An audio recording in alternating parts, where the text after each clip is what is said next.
Gros malaise dimanche dernier dans le village de Salède, 402 habitants dans le Puy-de-Dôme. La commune s'est retrouvée sans candidat déclaré à la mairie pendant une bonne partie de la journée. Les électeurs pouvaient voter pour n'importe qui et du coup, ils étaient un peu perdus. J'ai 50 ans, c'est la première fois que je vois ça. Attendez dans notre boîte aux lettres les listes et tout, et puis rien. Donc on s'est dit on va voir sur place, et puis toujours rien. De mémoire de secrétaire de mairie, on n'avait jamais vu ça. Les gens sont complètement désemparés, nous aussi, on ne sait pas quoi leur dire. Tout s'est noué 3 jours avant le premier tour. Le maire du village, depuis 13 ans, Pierre Courteserre, a décidé de ne pas se représenter, fatigué et usé par le job. C'est la fin, quoi. C'est lors du dernier conseil municipal, au dernier moment, 2 jours avant l'élection, que la nouvelle est devenue publique. Il n'y avait pas de candidat à sa succession. Je n'ai reçu aucune candidature officielle, aucun bulletin, aucune intention. Passé le premier moment de flottement parmi les conseillers municipaux, surprise. Ah. Il y aurait au moins une candidature. Ça, c'est le nouveau, c'est nouveau, ça, c'est le scoop de ce soir. Voilà. Une dame se jette à l'eau, Christine. Et visiblement, ça donne des idées à d'autres concurrents.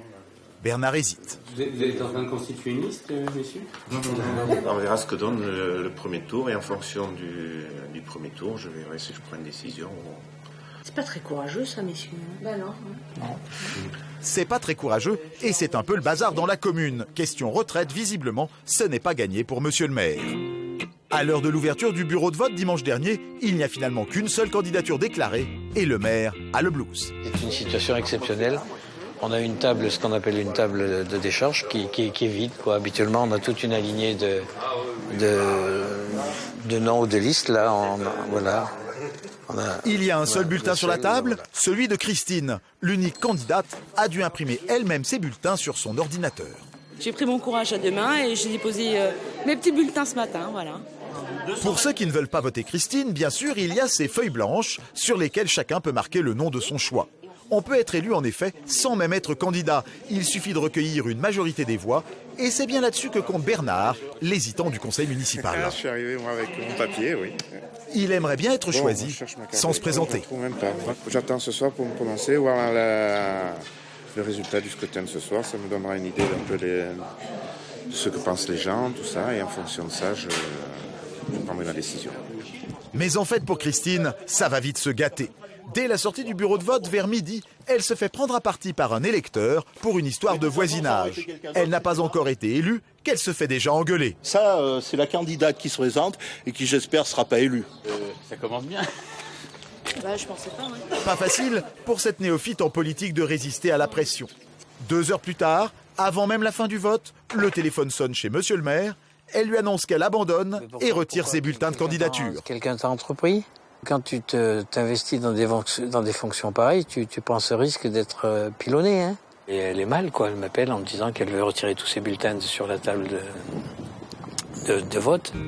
À 18h, le suspense est entier. Le scrutin est clos. À l'heure du dépouillement, on n'a jamais vu autant de monde dans la mairie. Pour être élu dès le premier tour, il faut la majorité absolue des votes et au minimum le quart des inscrits.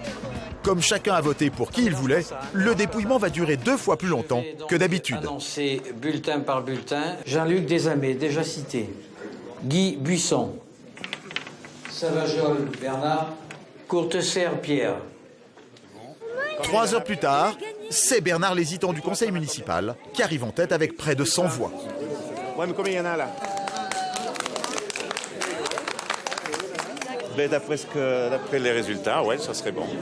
En réalité, rien n'est joué, il lui manque 9 voix. Il va falloir qu'il passe l'épreuve du second tour, mais les félicitations pleuvent déjà. Merci Pierrot. Tiens, tu vois, voilà. C'est le ministère de l'Intérieur qui appelle. Sauf que monsieur le maire a eu lui aussi une 50aine de voix. Pris de remords soudain, il hésite à se représenter. Ah mais moi je serais pour, moi. La décision n'est pas encore prise. Non,